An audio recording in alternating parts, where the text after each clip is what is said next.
አርበኛ አብደላ እንድሪስ የአማራ ፋኖ ብሔራዊ ኃይል ደቡብ አማራ ቀጠና የአሳምነው እዝ ህዝብ ግንኙነት ክፍል በጣም አመሰግናለሁ። እንግዲህ አብደላ ከረጅም ጊዜ በኋላ ተገናኘን። ሰሞኑን ስንገናኝ ብዙ ጉዳዮች ተከስተዋል። በአንዳንዶቹ ላይ እንደው በእናንተ በኩል ያለው መረጃ ሆነ አስተያየት ለማግኘት በሚል ነው። ከዘመቻ ማዕበል እንጀምራለን። ዘመቻ ማዕበል እንዴት አድርጓቸዋል? ዘመቻ ማዕበል በሚል በመላው አማራ አብይ አህመድ ጥቃት ከፍቷል። እስካሁን ባለው መረጃ ከተለያዩ ቦታዎች የምንሰማው ጥቃቱ መመከቱን ነው። እናንተ ጋር እንዴት? አመሰግናለሁ መሳይ።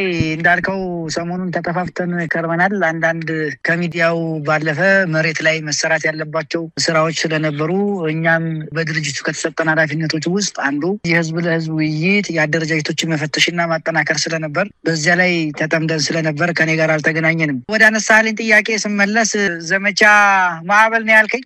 መልካም። ዘመቻ ማዕበል ሳይሆን እንግዲህ ዘመቻ በማዕበል መጥቶ ማለቅ የሚለው ቃል የሚገልጽ ይመስለኛል።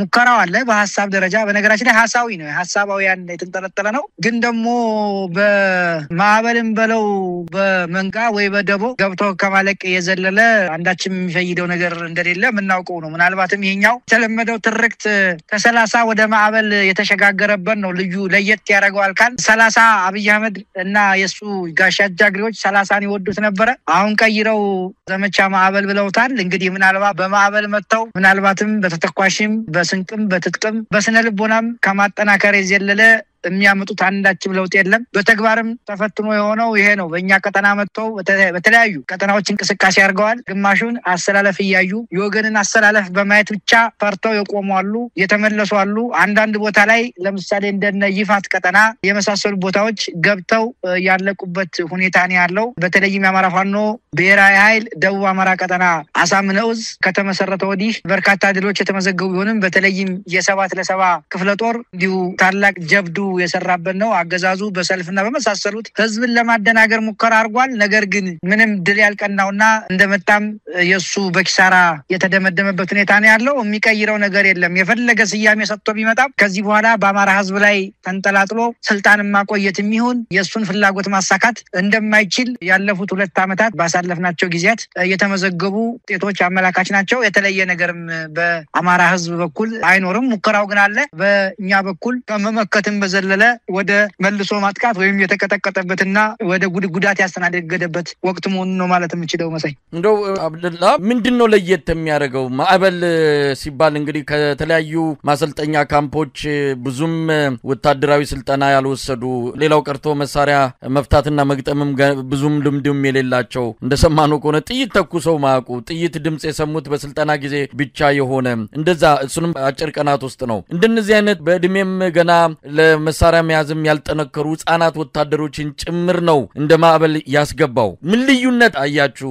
ማዕበል ብሎ የመጣበት ዘመቻም ሆነ እስከዛሬ 2 ዓመት ሲያደርጋቸው ከነበሩት ይሄኛው የሚለየው ነገር አለ መሳይ? ምንም በግብር ደረጃ የሚለየው ነገር የለም። ቀደም እንዳልኩ አገዛዙ መኮረጅ መስረቅ ለማዱ ነው። የሚሰርቀው ቢያጣ እኛ ዘመቻ መቶ ተራሮች ብለን አወጅን። በዚያም ሲቆጨው ነበር የሆነ ነገር ብሎ መጣ። ከዛ መጣና ዘመቻ እንድንብለን አውጀናየ። ያንን ነው መልኩን ቀይሮ የመጣው። በነገራችን ላይ አንተ ቅድም እንዳልከው በመከላከያ ካምፕ ብቻ ወይም በማሰልጠኛ ገብተው ወጥተን ሳይሆን ታስታውስ እንደሆነ በዚህ ሳምንት አይ ቲንክ ከ6-7 ቀን በፊት ይመስለኛል የሰሜን ሸዋ ዞን አስተዳዳሪ የሚባለው መካሻ ለማየው የሚባል የብልጽግናው አሽከር ጭንቅላቱን ለሌላ አከራይቶ የሚኖር አቅመቢስ 6 ቀን ወይ 4 ቀን አስገብቶ ለዚያውም በፎርፌ የማይገቡ ሚሊሻዎችን ሸዋ መርሃቤት ያውራጃ ላይ ሲያስመርቅ እንግዲህ አንተ ጽንፈኛ አጠፋለሁ በዚህ ቢጫ በለበሰው ድራሽክን ነው ማጠፋው ሲል ነበር። ሰምተው እንደሆነ በዚህ ቢጫ በለበሰው ድራሽክን አጠፋዋለሁ በቃ ወገባ ገዳን አከርካሪን ነው የምሰብረው ሲል ነበር። እንግዲህ አስበው ከ3 ዓመት በላይ በትግል ተፈትኖ የወጣ በርካታ ወደ ውጊያ ያደረገን ፋኖ 3 ቀን ወይ 4 ቀን ለብ ባለ ሚኒሻ አከርካሪን ሰብራለሁ የሚል በጣም ግብዞች የሚያረጉትን የማያውቁ የሚሰሩትን የማያውቁ የተግባርንና የቲዮሪን ልዩነት የማያውቁ በጭብጨባ የሰከሩ እንዳልኩ ቅድም ጭንቅላታቸውን ለሌላ አካል አከራይተው የሚኖሩ ድኩማኖች የሚያረጉትን አያውቁትም። እና እንዳልከው በማሰልጠኛም ገብተው ምንም አይነት የቴክኒክም ይሁን የታክቲክም ይሁን የስነልቦናም ትጥቅ የሌላቸውን ጭምር ሰብስቦ በማምጣት ቁጥር በማንጋጋት የሚያልቅ ትግል የሚመስለው ግን ደግሞ በእውነታው ደግሞ የአማራን ህዝብ በፍጹም ሊቋቋም የማይችል ከተለያዩ ብሔር ብሔረሰቦችን በማጭበርበርና በማምታታት የሚንቀሳቀሰው ግብሩ መጭበርበርና ማምታታት የሆነው የብልጽግናው ቡድን ያረጋል። ግን በእኛ በኩል ድል ገጥሟል። ይሄንን ምድል ደግሞ ወደ ድል የመቀየሩ ስራ ተጠናክሮ ቀጥሏል። በቀጣይም ምናልባትም መቀልበስ ብቻ ሳይሆን ላለፈው አንድ አመት ያክል ስንንቀሳቀስ በነበረው ምናልባት ያጠፋናቸው የተተኳሽ የመሳሪያና ሌሎች የጎደሉ ግብአቶችን የምናሟላበት ጊዜ በመሆኑ በእኛ በኩል ምንም የሚቀየር ነገር እንደሌለ ይሄን ማረጋገጥ የሚቻለው። አርበኛ አብደላ እንግዲህ ሰሞኑን በአገዛዙ ባንድ ጎኑ ዘመቻ ማዕበል ብሎ ከፍተኛ የሆነ ቅዳቅዶ ጥቃት ለመክፈት ጀመረው ተቃላይ እንቅስቃሴ የሚጠቀስ ነው። በሌላ ጎኑ ደግሞ የአማራ ህዝብ ድጋፍ ሰጠኝ የአማራ ህዝብ ከኔ ጎን ነው የሚል መልእክት እንዲኖረው አድርጎ በአስገዳጅ ሁኔታ ያወጣው ሰልፍ ነው። በበርካታ የአማራ ከተሞች ተካሂዷል። ምናልባት ይሄ ሰልፍ ለምን አስፈለገ የሚሉትን ብዙ ምክንያቶችን ልናስቀምጥ እንችላለን። አገዛዙ አቅዷቸው የሚሆን በእነዚህ በአንዱ የሚሆን በሁሉም ምክንያቶች ይህን ሰልፍ እንዲካሄድ አድርጓል። ያው አስገዳጅ መሆኑ ምንም ጥርጥር የለም። እነሱም የሚክዱት አይደለም። ሰልፍ እንዲወጣ ማስገደዳቸውን በተለያየ መልኩ ያመኑበት ሁኔታ አለ። ነገር ግን የፈለገው አንደኛ ፋኖ የለም በአማራ ክልል እንዲህ አይነት በየከተማው ሰልፍ እንዲደረግ መንግስትን የሚደግፍ ጽንፈኛውን የሚያወግዝ ሰልፍ ሲደረግ ፋኖ የታለ በርግጥም የለም የሚል መልእክት ኢትዮጵያ ህዝብም ለዓለም አቀፉ ማህበረሰብም እንዲደርስ ለማድረግ እንደሆነ፣ በሁለተኛ ደረጃ አሁን የጀመረውን ዘመቻ ማዕበልን ከፍተኛ የሆነ ጭፍጨፋ እየፈጸመ እንዳለ በተለይም ሰላማዊ ዜጎች ላይ ያደረገ ያለውን በተለየ ሁኔታ እየፈጸመ ያለውን ጭፍጨፋ እንዳይታወስ እንዲዘነጋ ሰው ያንን አስታውሶ ድምጹን እንዳሰማ አጀንዳውን ለመሸፈንና ለመጋረድ በሚል በተመሳሳይ ወቅት ላይ ማድረግ ስለፈለገ ነው ይባላል።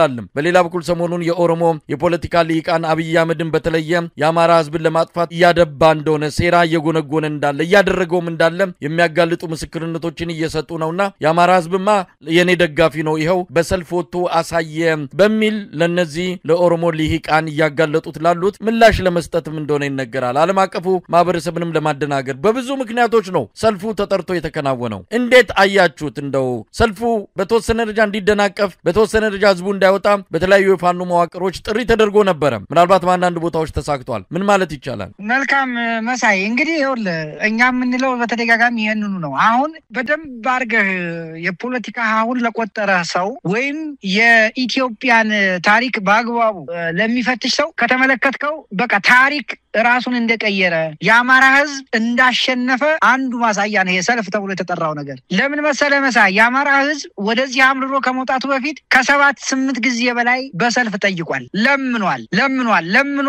ለምኖ በሰልፍ በመድረክ በተለያየ መንገድ ጠይቋል። አሁን አየህ ያ ልመናው እንደ ፈሪ ተቆጥሮ ወደዛ አምርሮ ወደ ትግል እየወጣው ከዚያም በኋላ ነው። አሁን አገዛዙ ተሸንፎ አቅሙ ጉልበቱ ዝሎ አቅሙ ተንገዳግዶ እንደገና ወደ ልመና ገብቷል። ማን እንደሚለምን ግን አላቅም። በመሰረቱ ልመና ውስጥ ገብቷል። ዛሬ አይተው እንደሆነ በመሰረቱ ይሄ ሰልፍም አይደለም፣ ሰላማዊ ሰልፍም አይደለም። ሰልፉ እንዴት እንደተካሄደም ስለሚያውቀው በአንደኛ የሰልፉ ተሳታፊዎች እነማን ናቸው ብለህ ካሰብከው በሴፍቲኔትና በተለያየ ነገር በችግር ውስጥ ያሉ ማህበረሰብ ክፍሎችን ጥቅማጥቅማችሁን ከለክላለሁ ጥቅማጥቅም ሰጣለሁ በሚል የተካሄደ ሰልፍ ነው በአስገዳጅነት። በነገራችን ላይ ሰላማዊ ሰልፍ አይደለም፣ በአስገዳጅነት በወታደር በሚሊሻ በመከላከያ በአድማ በታኝ ተገዶ የወጣ ሰልፍ። ከዛ በዘለለ ዝም ብለህ ካየኸው አገዛዙ የሚችለውን ሁሉ ሊጋጋጥ ይችላል። መንግስት ሰራተኞችን በሰዓት ፊርማ በደሞዝ በጥቅማጥቅም በፍረጃ በማረግ አስገድዶ ያወጣው እንደሆነ ምንም ጥያቄ የለውም ስለሚታወቅ ማለት። ከዛ በዘለለ ግን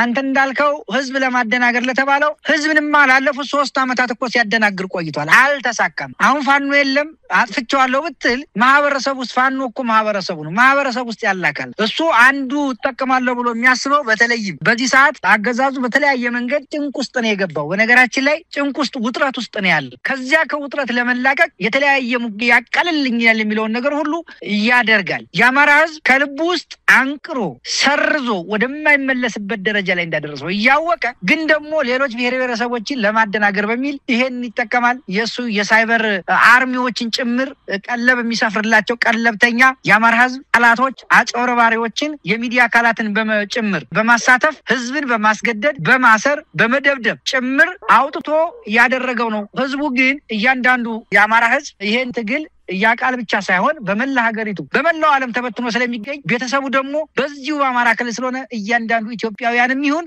የዲያስፖራው በለው የትኛው ማህበረሰብ ፋኖ ያለበትን ቁመና ጠንቅቆ የሚረዳ ነው። እሱ ግን በዚያ ደረጃ ነው አንተ እንዳልከው ያመጣው። ሁለተኛ ቅድም በተለይም ከኦሮሞ ወንድሞቻችን ኢሊቶች ዘንድ የሚነሳው ሐሳብ አረጋግጧል አማራ እንደሚጎዳ ብለኸኛል። እውነት ነው። እነኚህ ሰዎች ቢረፍድም በዚህ ሰዓት መድረሳቸው መልካም የሚባል ነው። ገና ብዙ ሚስጥሮች ሊወጡ ይችላሉ። በመሰረቱ ሚስጥሮች ምልህ ለኛ ሚስጥሮች አይደሉም፣ ለአማራ ህዝብ ሚስጥር አይደለም። ስላወቅነው ነው። የአማራ ህዝብ ስላወቀው ነው ወደዚህ አምርሮ የወጣው። ይሄ አብይ አህመድ የተባለ የዘመኑን ምንድነው በምን እንደሚሰፈር አላውቅም አውቆ ተረድቶ ነው የወጣው። ስለዚህ የተለያዩ ግለሰቦች ማውጣታቸው ጥሩ ነው። በተለይም ለይሄንን በአግባቡ ለማጭበርበር ለሚሞክሩት የኢትዮጵያውያን ብሔር ብሔረሰቦች ብሎም ደግሞ ለትልቁና ለሀገር መስራቹ የኦሮሞ ህዝብ ነጩን አውጥተው መናገራቸው ለዚያ የሚፈይደው ፋይዳ አለ። ለአማራ ህዝብ ግን እንዳልኩህ ምናልባት ነው አውቆ የተኛ ካልሆነ በስተቀር የአማራ ህዝብ አዲስ የሚሆን እንግዳ የሚሆን መረጃ የለም። በነገራችን ላይ አሁን የሚወጡት ጥያቄዎች የሚነገሩት ንግግሮች መረጃ ሚስጥር ተብለው ለአማራ ህዝብ ሚስጥር አይደለም። ይሄ ግልጽ ስለሆኑ ነው የአማራ ህዝብ ጭቅሌን ጨርቄን ልጆቼን ሳይል ጠቅልሎ የወጣው ወደ ትግል የተቀላቀለው ይሄንን ስለሚያውቅ ነው። ስለዚህ ሰሞኑን የተነሳ የነበረው በእኛ በኩል በፋኖም ይሁን አጠቃላይ ይሄን ህዝብ በሚደግፍም ይሁን በሚመራ በሚያስተባብር ይሁን አጠቃላይ ሁለቱም በሚከታተል በእውነተኛ ቦታ ላይ አዲስ ነገር አይደለም። ምንም የተባለ ነገር የለ። የሆነውን እናውቃለን። ማን እንዳደረገው እኛ ጠንቀን ስለምናው። ከዛ በዘለለ ግን በትናንትናው ይሁን በዛሬው የቀረበው የብልጽግና በወታደር አስገድዶ ያወጣው ሰልፍ የሚመስል ግን ደግሞ ሰላማዊ ያልሆነ ፍጹም የሰላማዊ ሰልፍን መርህ ያልተከተለ በመስፈርትም ደረጃ የማያሟላ ህዝብን አስገድዶ የወጣበት ነው። በሌላ መንገድ ደግሞ ካየው የአማራ ህዝብ ይሄን ትግል ሙሉ በሙሉ ማሸነፉን አገዛዙ እንደገና ወደ ልመና ተዘቅዝቆ ተገልብጦ የአማራ ህዝብ ይውልኝ እኔ ደግ ነኝ እኔ ጥሩ ነኝ የሚል ሁኔታ ታያለ። ከዚህ ጋር በተያያዘ ይሄንን ሲያስተባብሩ የነበሩ ጭንቅላታቸውን ያከራዩ ባዶዎች ከአማራው ማህፀን የወጡ የክፋት የሴራ የአማራ ህዝብ ደመኛ ጠላቶች ጭምር ያስተባብሩት እንደሆነ እናውቃለን። ግን ደግሞ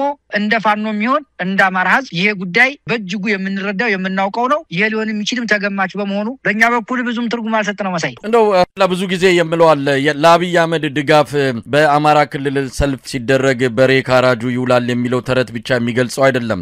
ብዙ ጊዜ በማነጻጸሪያነት የምጠቅሰው የናዚው መሪ አዶልፍ ሂትለር ፎቶግራፉን ቲሸርቱን ለብሰው በኢየሩሳሌም ወይም በእስራኤል አንድ ከተማ ላይ ሰልፍ ማድረግ ያለ የሚታይ ነው። ሰው ጨፍጫፊውን ሰው በዚህ ደረጃ አጠፋለው ያለውን አምባገነን አገዛዝ ደግፎ ሰልፍ ሊወጣ በፍጹም አይችልም። ሰማይ ምድር ዝቅ ቢል እንደዚህ አይነት ነገር ፈጽሞ የሚደረግ አይደለም። የሆነው እንዴት እንደሆነ ይታወቃልና እንደው አብደላ በዚህ አጋጣሚ ይሄንን ከአብይ ጋር ሆነው የሚያስፈጽሙ ለአብይ ኮርቻ ሆነው ለአብይ ፈረስ መደላደያ ሆነው የአማራን ህዝብ ለባርነት አሳልፈው የሚሰጡ ከአማራ ማህፀን የተገኙ በነገራችን ላይ ሰሞኑን አብይ አህመድ ላይ የኦሮሞ ልሂቃን በአንድ ድምጽ እያጋለጡት ነው ያሉት። ይሄ ሰውዬ ለኦሮሞም ለአማራም አይጠቅምም ለኢትዮጵያ ህዝብ አይጠቅምም ብለው ሲያጋልጡት ከኦሮሞ በላይ አብይ አህመድን እየተከላከሉ ያሉት በሚዲያውም ዲጂታል ሚዲያም ሆነ በትልልቆቹ ሚዲያ በተለያየ መልኩም እየተከላከሉ ያሉት ከተቃዋሚም ነን ከሚሉትም ሆነ ከብልጽግናም የአማራ ተወላጆች ናቸው።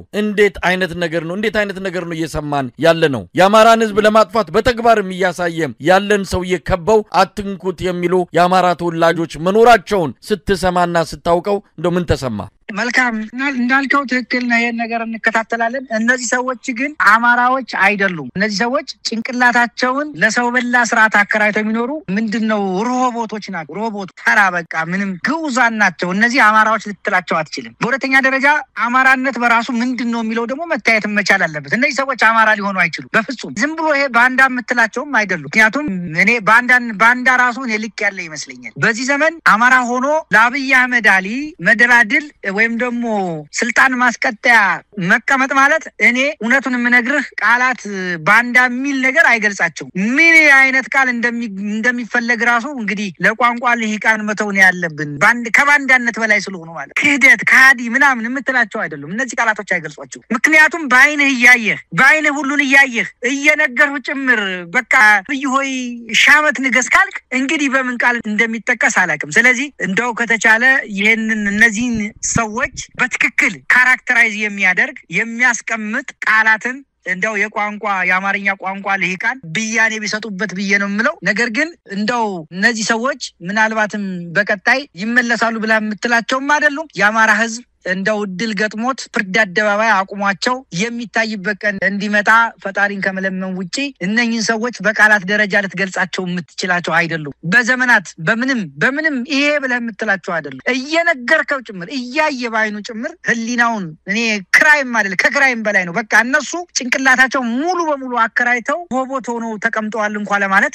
የምትቸገርበት ሁኔታ ነው ያለው። ስለዚህ እነኚህ ሰዎች ጋራ የሚኖርህ ግንኙነት እነኚህ ሰዎች ጋራ አብረ ከነሱ ጋር አማራ ብለህ የምትጠራበት ነገር እጅግ በእጅጉ የሚያሳፍር በመሆኑ እነኚህ ሰዎች ለመግለጽ በእውነቱ ዛሬ ላይ ሆኜ ቃላት ስለሚቸግረኝ እንደው በዚህ ቋጨው ነው የሚሻለው።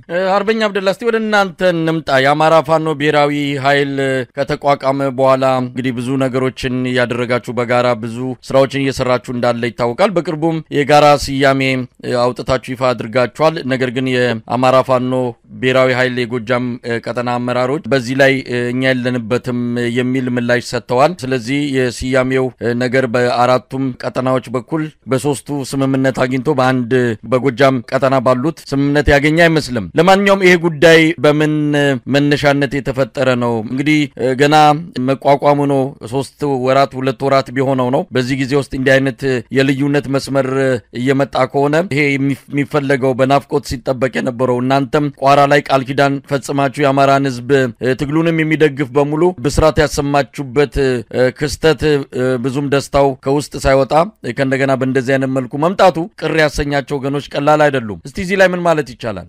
አመሰግናለሁ መሳይ። እንግዲህ የአማራ ፋኖ ብሔራዊ ኃይል አንተም እንዳልከው ቋራ ላይ ተመስርቶ በመሪዎቹም ደረጃ ይፋ ሆኗል። ከዛ በፊትም ለ48 ቀናት ያክል ዘመቻነት ታውጆ በመሪዎቹ አማካኝነት ነው የታወጀው። ለዚያም እንግዲህ ሴንትራል ኮሚቴ ወይም ደግሞ ሴንትራል ኮማንድ ተዋቅሮ 13 አባላት ያሉት የስራ አስፈጻሚ አባል ያለው እንዲሁም ደግሞ በዘርፍ አመራር እንደሚመድቡ የተለያዩ መመሪያና ደንቦች እየተዘጋጁ በሂደት ላይ እንዳሉ ታውቃለሁ። ከዚህ ባሻገር ግን በአጋጣሚ ሆኖ እኔ የዛ የሴንትራል ኮማንዱ አባል ስላልሆንኩ በዚያ ጉዳይ ላይ መግለጫውንም ያወጡት እነሱ በመሆናቸው ዝርዝር ነገሩን እነሱ ቢሰጡ ይሻላል። ምናልባትም እኔ እንዳንድ የቀጠና ህዝብ ግንኙነት መምሪያ ኃላፊ ነኝ። ከዛ የዘለለ በሴንትራል ኮማንዱ ላይ በመግለጫው ላይ ያልተሳተፍኩ በመሆኑ እዛ ላይ ብዙ ማለት ያስቸግራል። ከዛ ባሻገር ግን አንድ መታወቅ ያለበት ነገር ይሄ ድርጅት ነው፣ ትልቅ ድርጅት ነው። በስስት የምናየው የአማራ ህዝብ የዘመናት ጭቆናን የዘመናት መጎዳትን ሊቀርፍ የሚችል በዚህ መካከል ደግሞ አዲስ ቤት ስትሰራው ምናልባትም አንድ ጊዜ በመፈልገው ላይ መጣ ይችላል። የተወሰኑ መንገራገጭ ካሉ እዛው ቤቱን የጀመረው ሰው እያረመው ነው የሚሄድ። ስለዚህ እንደ ድርጅትም ካየው ይሄ ድርጅት እንደዚህ አይነት ነገሮች ሊያጋጥሙ እንደሚችሉ በተወሰነ መንገድ ምንም ተገማች ነው። አንድ ድርጅት በአንድ ጊዜ በመፈልገው ላይ ሄድ ይችላል። ግን ደግሞ ያንን ለማስተካከል በእርግጠኝነት መናገር የሚቻለው ነገሮቹን መሪዎቹ በውስጠ ድርጅት አይተው ገምግመው ክፍተቶችን አርመው በቀጣይ ለህዝባችን አንገት የሚያስደፋ ሳይሆን ተስፋ ሰጪ ነገር በእነሱ እንደሚገለጽ ተስፋ አደርጋለሁ። በእኔ በኩል ግን ዝርዝር ነገር በዚህ ላይ ብዙ ማለት አልችልም፣ በጉዳዩ ላይ ብዙ ስላልተሳተፍኩ ለማለት ነው መሳይ። እንግዲህ አብደላ አሁን በእናንተ በተለይ ቀደም ሲል በስያሜም ደረጃ የአማራ ፋኖ ብሔራዊ ኃይል ደቡብ አማራ ቀጠና አሳምነው እዝ ናችሁ ከስያሜውም። በዚህ እዝ ውስጥ አሁን ወቅታዊ ቁመናችሁ ወቅታዊ አቅማችሁ ምንድነው? እንግዲህ ሌላም በሸዋ የሚንቀሳቀስ ሌላ የፋኖ አደረጃጀት አለ። ከነሱ ጋር ሰላም ንግግር ጀምራችሁ ጥሩ ደረጃ ላይ እንደደረሰ አንዳንድ ጭምጭምታዎችን እንሰማለን። ምናልባት ሸዋ ላይ አንድ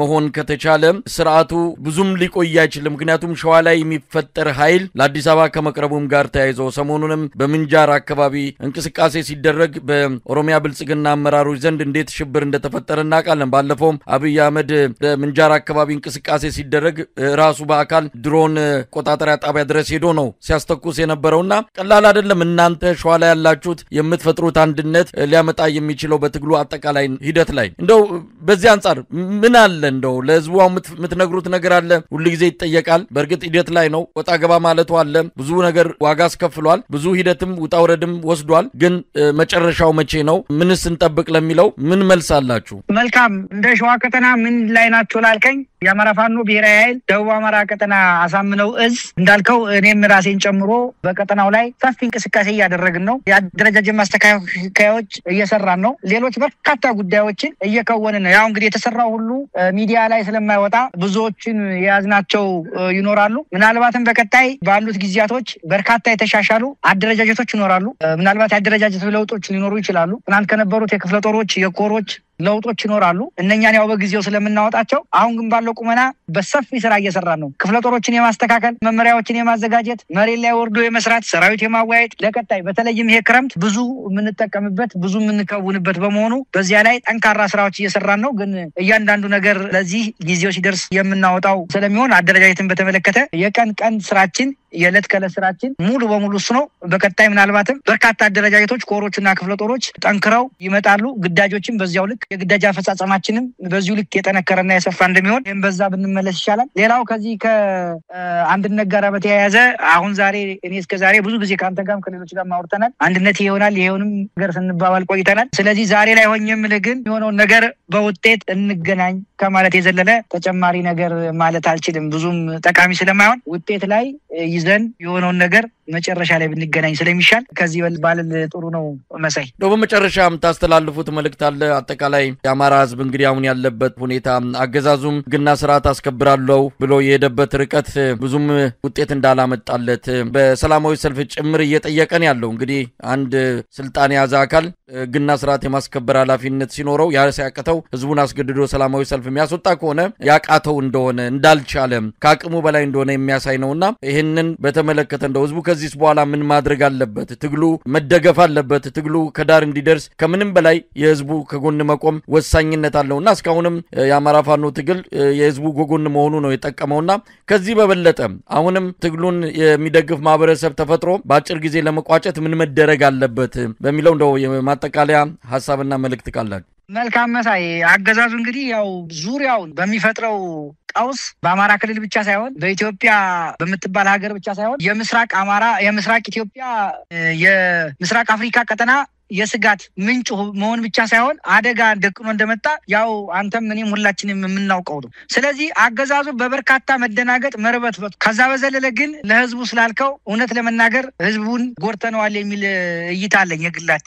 ምክንያቱም አገዛዙን ከዚህ በፊት የምንለውን ቃል ልጠቀምና በቃ ሙቶ አስከሬን የአማራ ህዝብ ተሸክሞ የተቀመጠበት ሁኔታ ነው ያለው ለአመታት ማለት ለአመት አልፎታል አገዛዙን ከጣል ነው። ስለዚህ አስከሬን ያለው ብዬ ነበር አይ ቲንክ 8-9 ወር በፊት ይመስለኛል አስከሬን የአማራ ህዝብ ተሸክሟል ወስዶ መቅበር ነው የቀረው ብዬ ነበር ይመስለኛል። እና አሁንም አገዛዙ ትንፋስ ኖሮ ሳይሆን ነገሩ የሆነው እነሱ ምን ያርጉ ከኛ ሰው ሲጣጣ ሆኖ አገዛዙ አማራ ህዝብ ላይ በተለይም በእኛ በአደረጃጀት የፋኖ አደረጃጀት ጠንካራ አሰራሮችን ጠንካራ ዩኒቲ በማዘጋጀት ከመንቀሳቀስ አንፃር በሚታይ ክፍተት እንጂ አገዛዙ ጠንክሮ አይደለም አሁን አማራን ህዝብ እያሰቃየ ያለ። የአማራን ህዝብ እየጎዳው ያለው አገዛዙ ስላለ አይደለም። በግልጽ ለመናገር የአማራን ህዝብ እየጎዳን ያለ ነው እኛ የፋኖ አደረጃጀት ነን ብዬ ነው የማምነው። በግሌ እንግዲህ የሚከፋ ካለ አላውቅም። የግል ግምገማዬ ነው የአማራን ህዝብ እየጎዳን ያለ ነው እኛ ነን ብዬ ነው የማምነው። ምክንያቱም የአማራ ህዝብ ከአንድ አመት በፊት ይሄንን ስራ አጥሎታል። ከአንድ አመት በፊት ምናልባትም የመጀመሪያው 2016 ላይ የነበረው ያው የማደራጀት ብናረጋው 2017 ግን ሙሉ በሙሉ በፋኖ ስህተት ነው ያገዛዙ በአማራ ህዝብ ጫንቃ ላይ የተቀመጠው የሚል እምነት ነው ያለ። ይሄ እምነቴ የግሌ ነው ማንንም የሚከለክለኝ ስለሌለ። ስለዚህ የአማራን ህዝብ አሁንም ለዳግም ሲቃይ እንዳርገው ካል ተጨማሪ ተደማሪ በመናረጋው አንዳንድ ያልተገባ ነገር ህዝቡን ጉዳት ላይ ጥለን መቀጠል እንችላለን። ከዛ ውጭ ግን ይሄ አማራ ህዝብ እንደወጣንለት እናድነው። ህዝቡም ወደ ሰላማዊ እረፍቱ ይመለስ፣ ታዎቹ ይማሩ፣ የጤና ተቋማት ይገንቡ፣ ህዝቡ በሰላም ገብይቶ አምርቶ ታክሞ ይኑር ብለን ካል ይሄን አገዛዝ ብኛ በመንፈጥረው እኛ ሰራሽ ፋኖ ሰራሽ ችግር ያለውን እንከን በማከም ህዝባችንን ማሻገር አለብን። በተለይም የሚዲያና ዲያስፖራ አካላትም በተቻለ መጠን ከስሜት ወጥቶ ስሌት ላይ የተመሰረተ የአማራን ህዝብ ሊያድን የሚችል ነገሮች ላይ ሁሉ በእንቅስቃሴ በማድረግ ይህን ህዝብ ወይም ፋኖ ሰራሽ ችግር በማላቀቅ ህዝባችንን ነፃ ማውጣት ይጠበቃል የሚል እምነት ነው ያለኝ። አመሰግናለሁ መሳይ። በጣም ነው አመሰግነው። አርበኛ አብደላ ድሪስ የአማራ ፋኖ ብሔራዊ ኃይል ደቡብ አማራ ቀጠና ሳምነው እዝ ህዝብ ግንኙነት። እግዚአብሔር ይስጥልኝ። መልካም ቀን። አመሰግናለሁ።